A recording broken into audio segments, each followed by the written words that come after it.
Eu acredito que as pessoas, né, o racismo me fez ir para esse lugar de me esconder. O próprio, pelo telefone, dizem que foram colagens de vários versos desses improvisados na hora. Será que um desses versos não é da própria Tia Seata? Para mim, o forte era Van Halen e Iron Maiden. Então, comprava os LPs, eu queria aprender a cantar as músicas. Eu só não tive um piripaque, porque eu tive um piripaque antes. Eu sabia que ele ia entrar. Porque se fosse assim como foram os outros, Fabiane do céu, não sei o que ia acontecer, não. Essa semana eu converso com uma mulher empoderada, cantora, compositora, carioca, vascaína, uma grande contadora de histórias, a rainha das lives.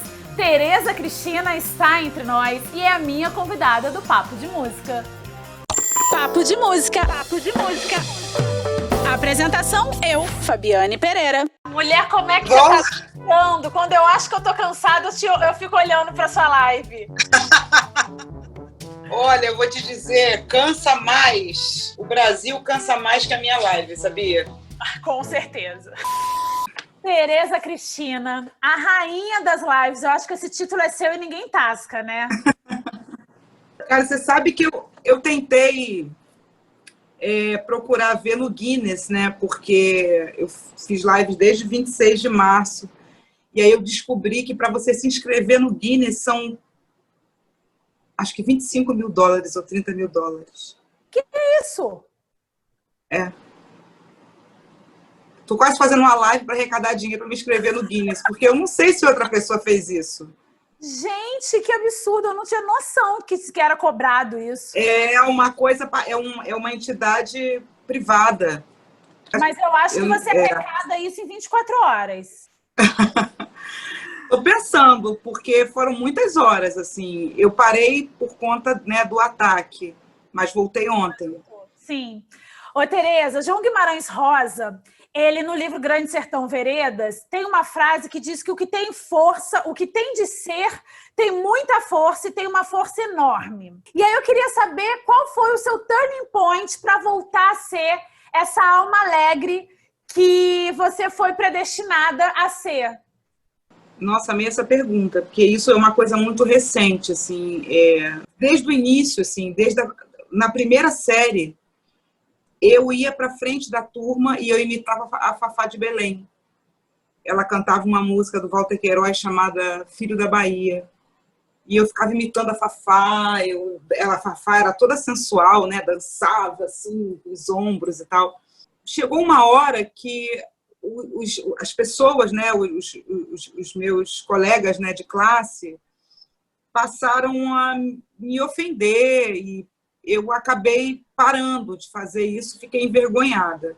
Até a quarta série eu tinha um problema que assim, eu tirava notas altas e as pessoas não gostavam na minha sala, pelo fato de eu tirar muito nota máxima, e me colocaram num lugar que eu tinha vergonha de mostrar. Às vezes, a própria professora pegava a minha prova e mostrava para a turma. E eu não gostava disso. Eu cresci, fiquei muito tempo da minha vida achando que aquela atitude da professora era ruim, mas acredito eu que a professora tenha percebido alguma coisa na sala e fazia aquilo para levantar minha autoestima.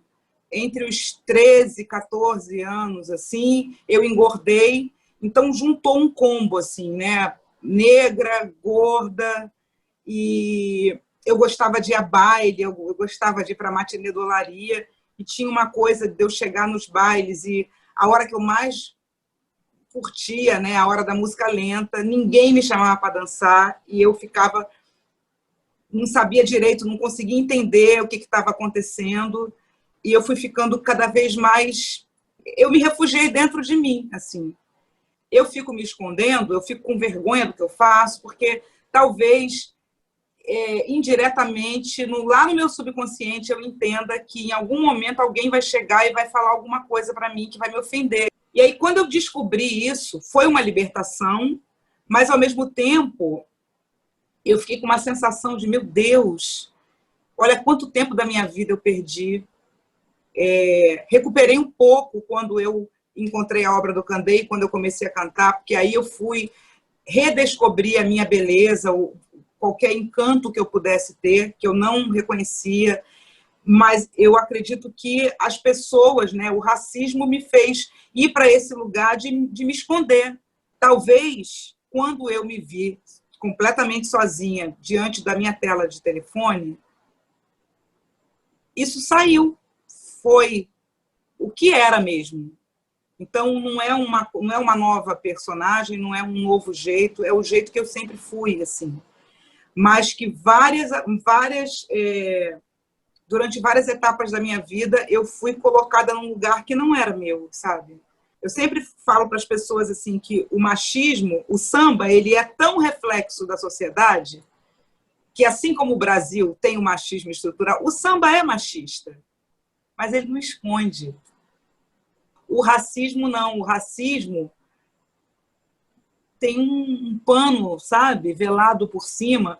Então, tudo fica assim, é uma questão de interpretação. E nessa interpretação, a própria lei que diz que racismo é crime, nós estamos pagando por essa lei, que eu não sei se ela foi mal escrita ou está sendo mal executada. O samba veio para o Rio de Janeiro através das mãos de uma mulher, né, Tia Ciata? O Brasil é o país que produziu Dona Ivone Lara. Você, de uns tempos para cá, passou a ser acompanhada por uma banda de instrumentistas mulheres. Como é que está hoje a mulher no samba? Bom, não sei. Eu já tive experiência de ir com a minha percussionista, a gente foi numa roda de samba bem tradicional, e aí, quando eu fui dar uma canja, né, eu convidei a Jéssica para tocar comigo. Ela foi, aí deram um surdo para ela tocar e ficou um homem do lado dela, regendo ela. E regendo de cara feia. Não é regendo. E aí aquilo me indignou muito, eu fiquei muito indignada, e eu fui e cantei a música do Candeia, Mil Réis, que o Noca tinha me passado uma letra no gênero feminino, né, com a história de que eles tinham feito a música e deram para a Clara não gravou, e aí o Candeia gravou na voz masculina. Inclusive, a versão do Candeia é uma versão bem machista, né? Perdida porque não honraste um homem, manchaste o meu nome e tudo quanto te ofertei. Tocando em toda essa honra, né, e tudo, como se isso fosse da natureza da mulher trair e fazer o mal para o homem e tal. A versão do Noca fala: tentarei te esquecer, sentida porque tu não foste homem, manchaste o meu nome, tudo quanto lhe ofertei. Aí eu cantei essa música e uns 2 homens levantaram da mesa, vestiram a carapuça de tal maneira que é como se eu estivesse cantando aquela música para eles. Eu, por fora, não gostei, fiz a mesma cara fechada que eles fizeram para mim, mas por dentro eu falei, bem feito. Se incomodou, vai se incomodar mais, que isso vai acontecer mais. Eu acho que as mulheres estão recuperando o tempo perdido. E nunca é tarde para nada, porque o que não serve para você vai servir para outra mulher em outro momento da história. Talvez a Dona Ivone fosse uma luz, uma estrela muito forte para você cobrir com um pano. Não se cobre uma Dona Ivone. É impossível você fazer de conta que ela não existe. Pelo tamanho da força daquela mulher, da força do que ela fez, né? Dela mesmo, da obra dela. Eu acho que isso se deve, sim, ao machismo. Eu não acredito que, por exemplo, eu fui a primeira mulher a ganhar um estandarte de ouro de samba enredo. Será que não tem outras mulheres, desde lá da Dona Ivone? Eu falo que fui a primeira mulher oficialmente, que para mim, oficialmente, a primeira mulher a ganhar um estandarte de samba enredo é a própria Dona Ivone, que só não ganhou porque não existia na época, né? Não tinha. A própria Tia Ciata. O fato de não ter registro da imagem dela, né, como a gente tem remoto, né, do Pixinguinha, do João da Baiana. Que mulher espetacular é essa, que não só trouxe o samba para cá, como é que ela ensinou o samba para os cariocas? Cantando e tocando. Antigamente, né, você tinha só a primeira parte da música e o resto era improviso. esse improviso antigo virou canção. O próprio, pelo telefone, dizem que foram colagens de vários versos desses improvisados na hora. Será que um desses versos não é da própria Tia Seata? E a gente não vai saber nunca, porque não tem esse registro, é um apagamento, assim. O chefe da folia pelo telefone mandou avisar, e com alegria não se questiona para se brincar. Quando que você começou a entender que você era, de fato, uma conhecedora do samba, uma conhecedora musical, uma conhecedora genuína mesmo do seu ofício?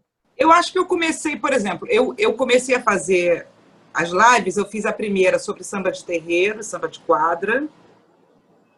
Depois eu fiz sobre Paulinho da Viola, depois eu fiz Portela e Mangueira, fiz Batalha do Cartola com o Zequete.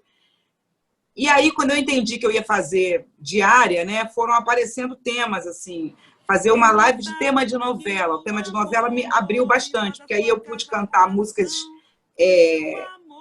estrangeiras, músicas que pela minha zona de conforto, nem só zona de conforto, pelo meu trabalho mesmo, eu não tinha espaço para cantar. Eu ouvi muito rádio. Além de ouvir muito rádio, na minha casa, minha mãe e meu pai tinham, mais minha mãe, tinha o costume de comprar LP, de comprar disco, sabe?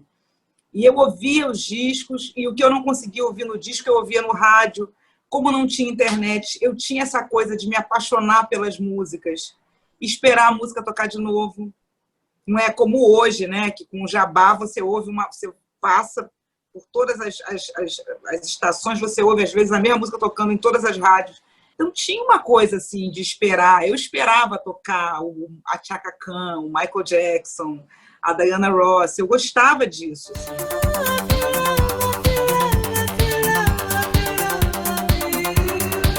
Você falou que gosta de disco. De Donna Summer para Candeia, como é que foi esse pulo?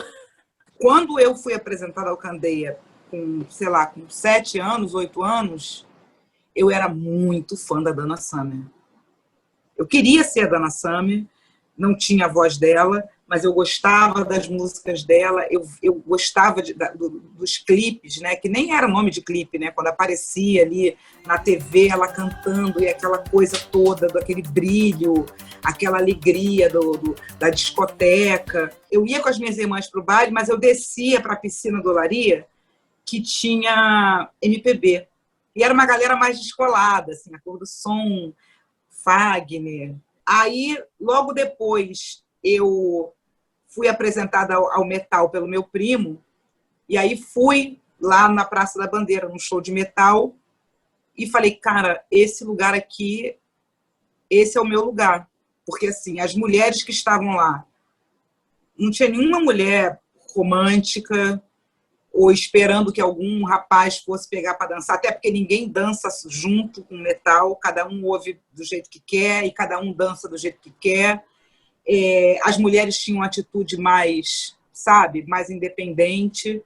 Para mim, o forte era Van Halen e Iron Maiden. Então, eu comprava os LPs, eu queria aprender a cantar as músicas, queria saber sobre os integrantes. Quando eu passei a ouvir mais música brasileira, eu comecei ouvindo muito, nos anos 80, pagode.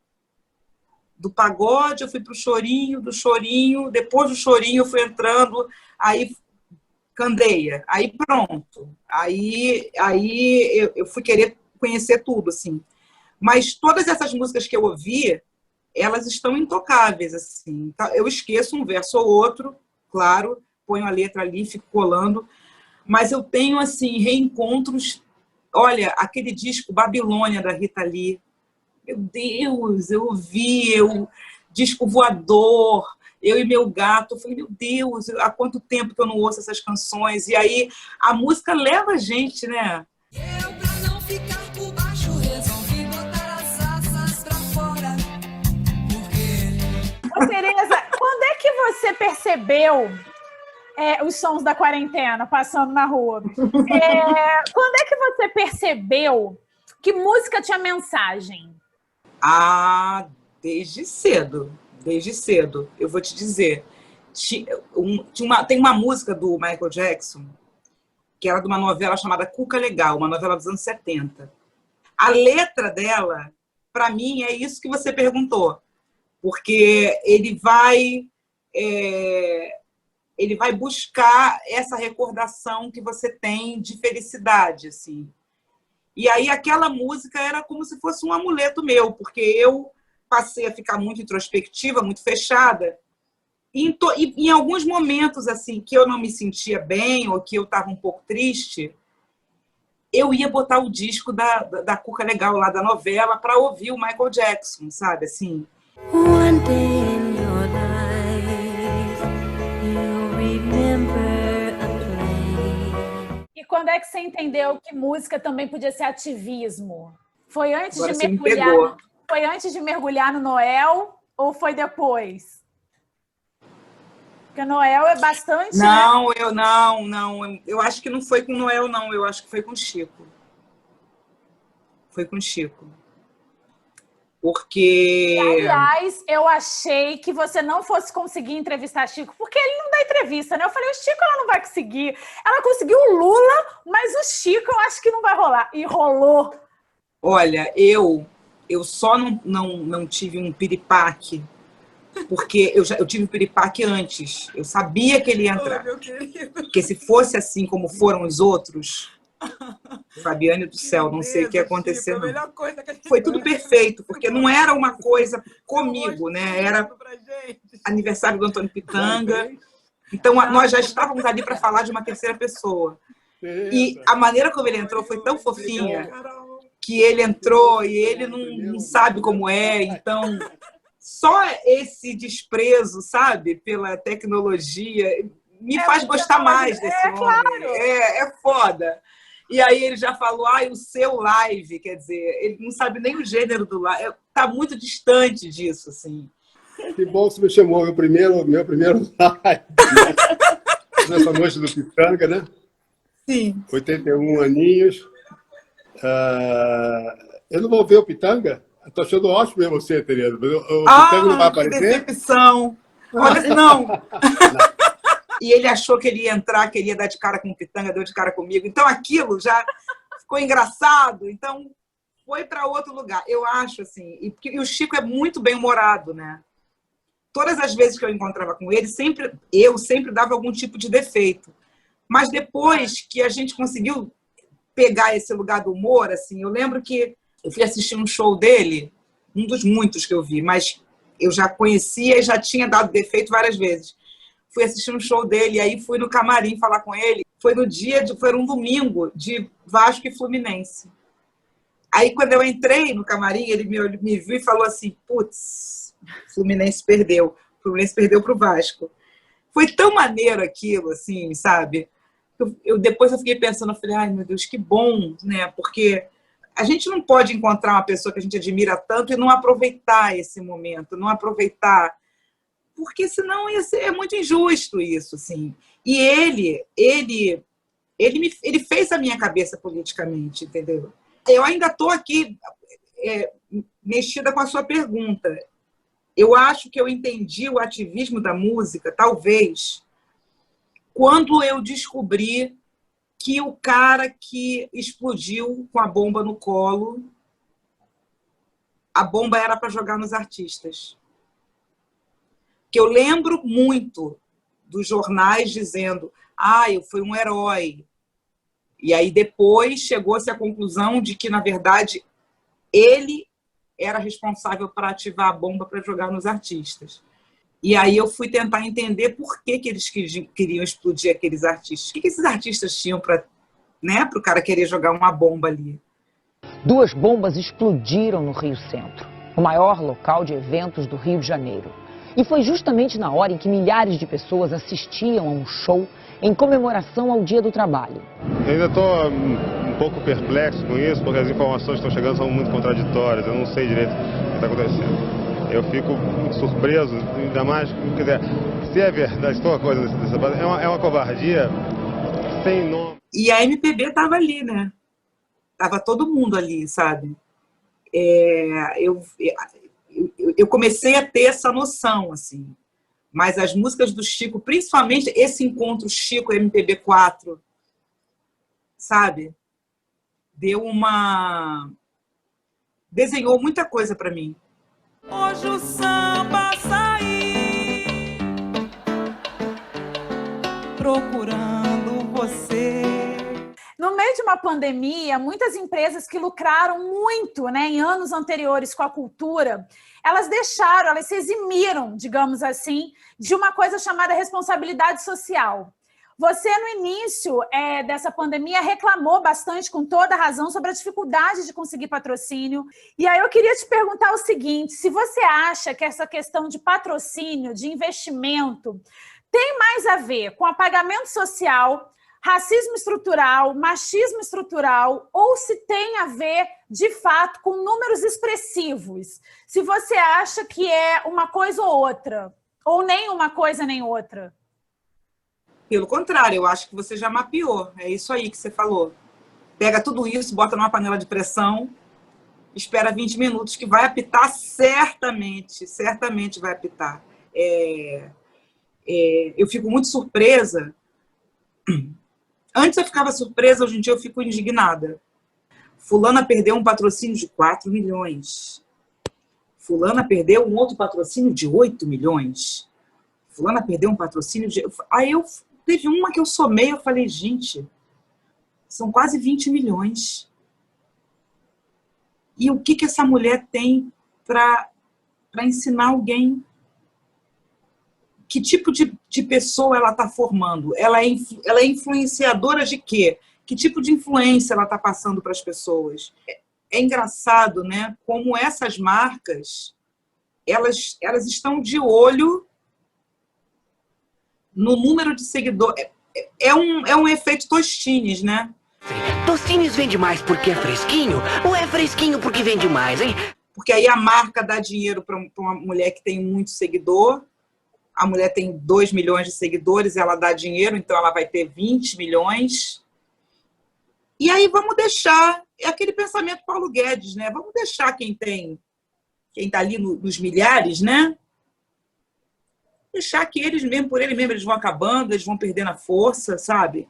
E detalhe, e as marcas também, elas só cancelam o contrato com a exposição. Sim. Tá aí os pontos, né? Só descobriu que era racista porque falou aquilo, sabe? Assim. Sim. Então cabe a nós gritar mesmo, mas tem que continuar gritando. Voa lá, pá, decotada, viro todas, beijo bem. Palhinha! Tereza, claro que eu não ia pedir pra você não cantar, afinal de contas é só uma palhinha, mas eu vou te pedir 3 palhinhas. A primeira, eu queria que você desse uma palhinha de uma canção composta por uma mulher que você gosta muito. Vamos lá, Sueli Costa. Eu choro, às vezes eu choro, mas não é de sofrimento. É que eu me lembro, eu não esqueço dos bons momentos que vivi com você. A Roberta Sá esteve aqui, ela disse que ela gravou você antes de você mesma gravar você. Conheci a Tereza, ela subindo no palco, eu falei, eu sou cantora, queria gravar alguma coisa sua, te interessa? Falou, super me interessa, me deu o telefone, eu liguei pra Tereza. E eu fui a primeira pessoa a gravar a Tereza antes mesmo de Tereza gravar a Tereza como compositora. E aí eu queria que você desse uma palhinha de uma música composta por você e que você tenha muito carinho. Eu gosto muito da Candeeiro, porque foi uma música que eu fiz meio no susto. Eu precisava me apresentar lá no projeto A Cria, no Planetário, e eu só tinha uma música. Eu falei, cara, não vou me apresentar com uma música. Para eu ser chamada de compositora, eu tenho que ter mais canções. Eu fiz 3 músicas. Pedro e Tereza, Candeeiro e Acalanto. E eu gosto muito do Candeeiro, porque ela nasceu de um jeito muito bonitinho. Candeeiro, eu careço de luz o ano inteiro. Minha gente ainda dança fevereiro, e eu correndo na rua lhe chamar Candeeiro, Candeeiro, a estrada já vai escurecendo, Minha gente, se olha e não tá vendo. Querosene acabou, vou lhe chamar candeeiro. Para encerrar, uma música que você gosta de ouvir para lembrar que o Brasil também é Chico Buarque, também é Candeia, também é Noel, também é Caetano, também é Gil, também é Dona Ivone Lara, também é Tereza Cristina. Há de surgir uma estrela no céu cada vez que você sorri. Há de apagar uma estrela no céu cada vez que você chorar. O contrário também bem que pode acontecer, de uma estrela brilhar quando a lágrima cair, ou então de uma estrela cadente se jogar.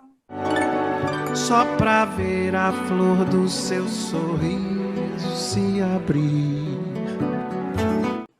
Essa música é uma coisa, é linda demais, a gente voa. Muito obrigada pelo seu tempo, Tereza. Obrigada por sempre ser tão gostoso, gracioso conversar com você. Muito obrigada.